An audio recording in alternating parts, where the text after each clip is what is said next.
Seberapa penting sih kita mengoreksi diri? Menurut saya penting banget.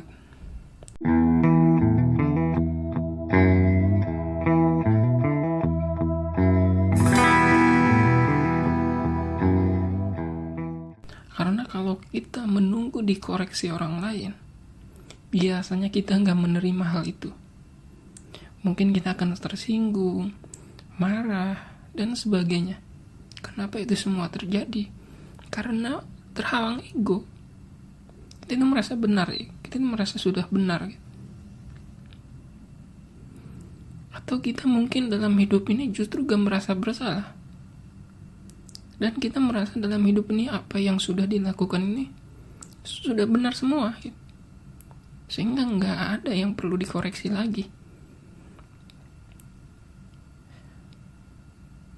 Saya kasih contoh sedikit. Kalau Anda pernah menjadi siswa atau mahasiswa, kita semua tahulah fungsi penghapus atau tip X itu untuk apa. Karena kita sadar kan, tidak selamanya benar dalam menuliskan sesuatu di buku kita.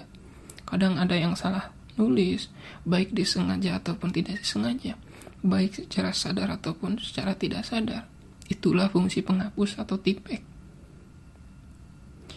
Atau kalau Anda pernah upload video, foto ke media sosial, Anda merasa itu perlu diedit untuk lebih sempurna, mungkin kurang pencahayaannya, ada yang perlu dihilangin, dibuang karena mengganggu, atau mungkin dilembutin dikit. Ini kan fungsi editing video ini adalah untuk mengkoreksi sesuatu yang menurut kita ada yang keliru gitu pada foto itu atau video itu. Contoh lainnya adalah semua teknologi kayak komputer, gadget, smartphone itu ada fitur penghapusnya atau fitur kembali gitu. Kalau kita misalkan lagi potong video nih, ternyata seharusnya kepotongnya kepanjangan, itu bisa dikembaliin. Itu artinya fitur pengkoreksi kan. Terus sekarang di keyboard nih, kalau kita ngetik misalnya di smartphone, ketik pesan itu kan ada keyboardnya. Itu ada fitur delete. Kenapa ada itu? Karena untuk menghapus kesalahan yang kita buat, mengganti kata. Misalkan kita seharusnya salah ngetik, harusnya kata yang kita gunakan ini, ternyata nggak tepat, kita hapus. Itulah umpama dalam realitas. Nah, seharusnya dalam hidup ini kita pun sama. Kita harus punya alat untuk mengkoreksi diri kita gitu. Apakah Anda sudah tahu alat pengkoreksi itu apa?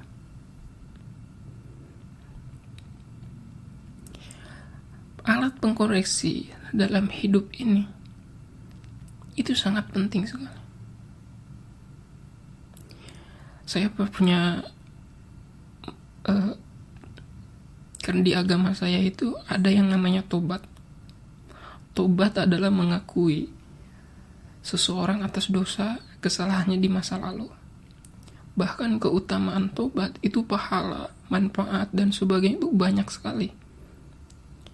Nah, metode dari tobat ini yaitu muhasabah. Maknanya itu merenung atau introspeksi lah.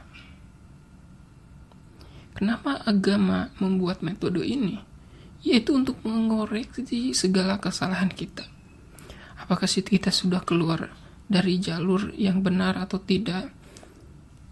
Apakah kita menjalankan fungsi dan nilai-nilai yang sakral dalam ajaran agama itu atau tidak? Nah, kalau kita keluar dari jalur itu ada pintunya, yaitu pintu tobat. Biasanya orang yang masuk dalam metode ini atau proses muhasabah ini, dia akan timbul emosi penyesalan-penyesalan yang mendalam. Air matanya mengalir deras, dadanya sesak ketika dia mengingat kejadian atau dosa-dosanya di masa lalu. Dari situ barulah keinginan kuat untuk memperbaiki diri. Bahwa saat ini dan seterusnya jangan sampai mengulangi perbuatan itu lagi.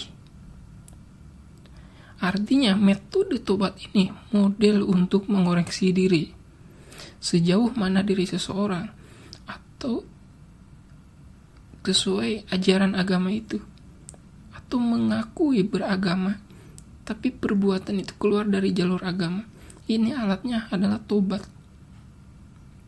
Karena kan dalam hidup ini kita, terutama ini konteksnya dalam kehidupan beragama, gak mungkin kita dari awal pertama memeluk agama itu sempurna gitu jalan. Pasti adalah salah-salah dikit, kita melakukan salah. Tuh, disinilah pentingnya tobat. Nah, kalau dalam ilmu hipnosis ini disebut trance. Ketika diri ideal kita, program baru yang kita ketahui dan yakini baru mulai teraplikasi di dalam pikiran bawah sadar. Itulah trance.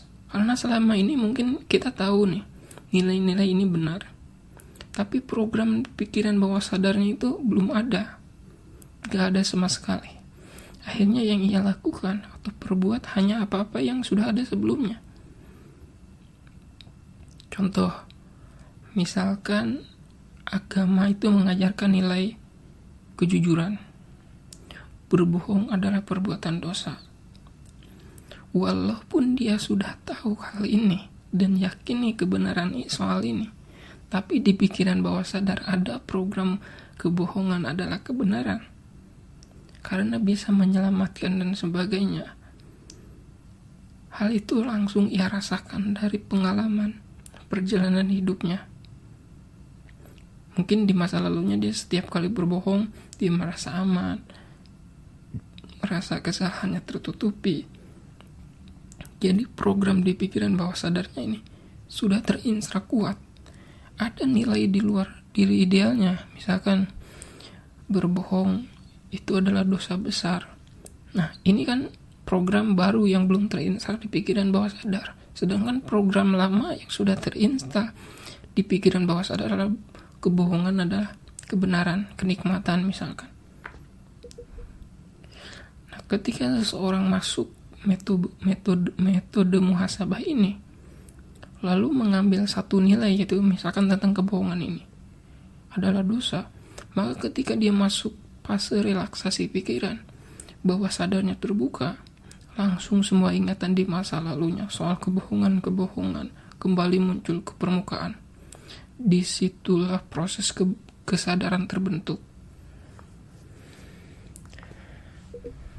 Kalau sebelumnya dia hanya baru tahu saja, sekarang dia berada dalam tahap sadar. Sadar dia telah mengakui kalau dia itu melakukan kesalahan. Setelah sadar, lalu ada keinginan kuat untuk memperbaiki diri. Dalam proses ini, kalau proses ini berhasil, dalam agama saya disebut taubatan nasuha, taubat yang sebenarnya. Itu dalam realitasnya bagaimana? Ketika dia menemukan kejadian, ada kesempatan dia untuk berbohong, hati kecilnya ini berkata, dalam ranah psikologis disebut self-talk.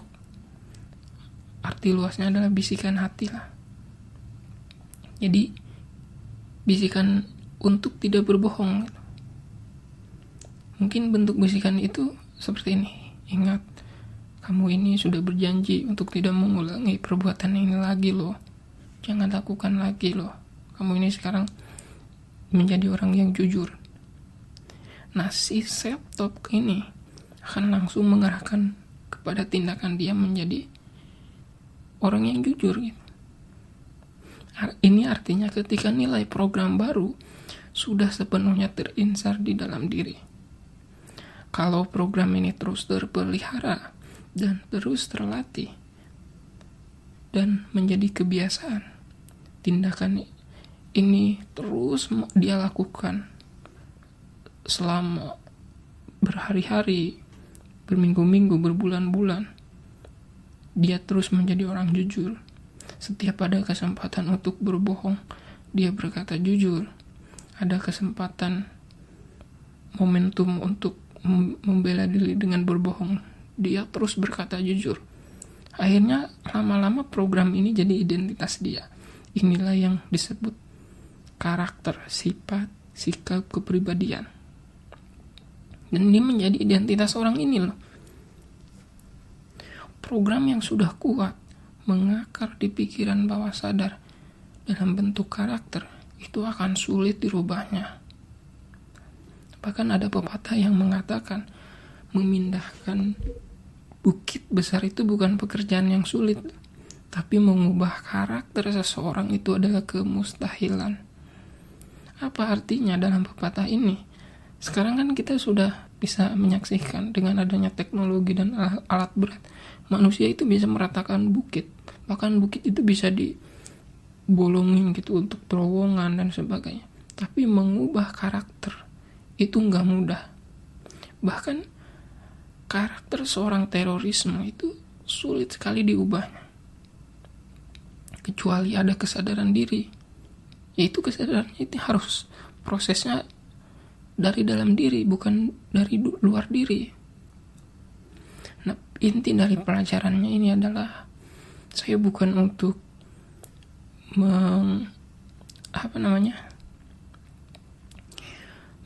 menegaskan ini adalah bahasan tentang keagamaan, karena di sini channelnya tentang self improvement, tentang perbaikan diri. Jadi saya arahkan konteks ini untuk memperbaiki diri ke arah-arah prestasi diri. Kita harusnya sadar gitu, mempertanyakan diri kita, kenapa sih nasib kita segini-segini saja, perjalanan hidup kita kok begini-begini saja, prestasi kita dalam hidup misalkan tentang keuangan, tentang kebahagiaan kok nggak ada peningkatan gitu. Itu bisa jadi sumbernya ada di dalam pikiran bawah sadar kita. Makanya kita harus ada koreksi gitu terhadap diri kita sendiri, harus punya kesadaran untuk terus mengkoreksi diri kita. Pernah ini gak mendengar gitu resep sukses? Salah satunya misalkan komitmen. Itu komitmen ini, kalau Anda dengar resep sukses dari orang-orang sukses yang sudah sukses beneran, itu selalu keluar nasihat-nasihat ini, bahwa itu harus komitmen, harus disiplin, harus persisten dan sebagainya. Nah, satu saja misalkan tentang mentalitas konsisten ini, kita koreksi diri kita. Apakah diri kita sudah konsisten apa belum? Sudah komitmen apa belum? Jangan-jangan misalkan tahu mentalitas komitmen itu adalah kebenaran, tapi di dalam pikiran bawah sadar kita mentalitas komitmen itu nggak ada. Ini kan harusnya ada koreksi terhadap diri kita. Saya bawa kasus, bukan kasus sih, kayak seorang Elon Musk. Dia itu mengevaluasi dirinya, mengkoreksi dirinya itu per 5 menit loh. Ingat, bayangin, Elon Musk itu mengevaluasi dirinya bukan mingguan, bulanan, tahunan, harian, jaman, tapi 5 menit per 5 menit itu dia mengkoreksi. Dia 5 menit yang lalu ngelakuin apa, performa di 5 menit sebelumnya dia menghasilkan apa gitu, apakah dia buang-buang waktu dan sebagainya. Makanya wajar kalau prestasi Elon Musk itu bombastis banget ya sekarang.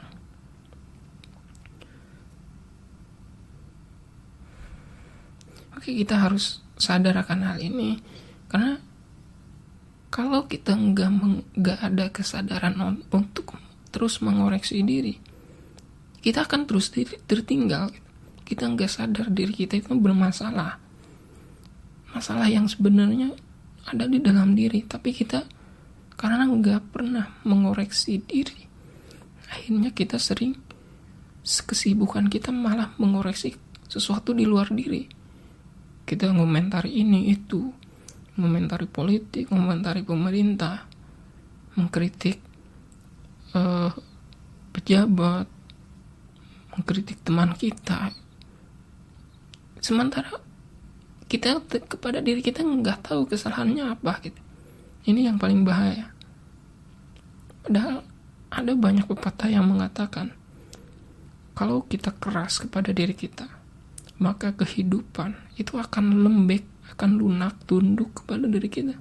Sebaliknya, kalau kita lembek kepada diri kita, kehidupan akan keras menimpa kita.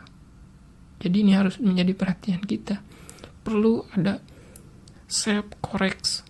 Jadi untuk kesadaran untuk terus mengoreksi diri, kita mengevaluasi diri. Kalau kita nggak mampu seperti Elon Musk per 5 menit, ya minimal kita mengoreksi diri sebelum tidur. Kalau nggak bisa 1 jam 30 menit, kita koreksi apa yang dilakukan hari ini. Apa kita banyak membuang waktu yang sia-sia, yang nggak memberikan value untuk pertumbuhan kita di masa depan.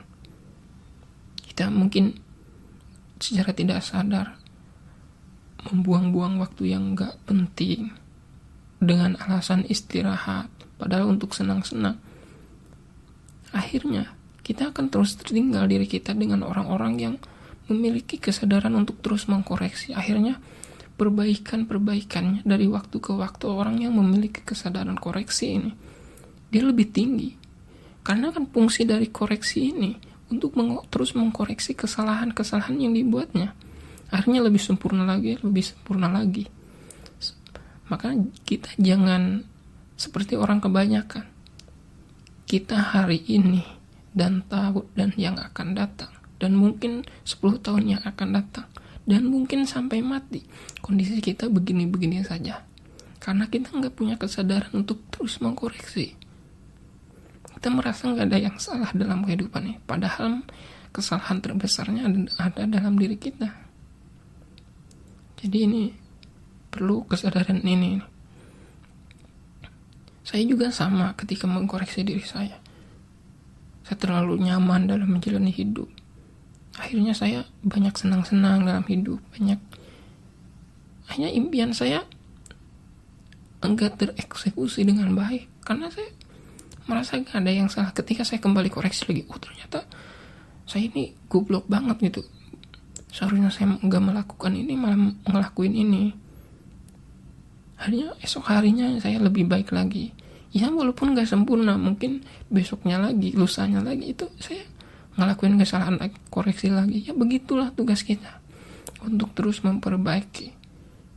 Karena orang yang terus mengupgrade diri, memperbaiki diri, nasibnya pun akan terus berubah menjadi lebih baik. Demikian pesan saya, semoga bermanfaat. Sampai jumpa di video podcast selanjutnya.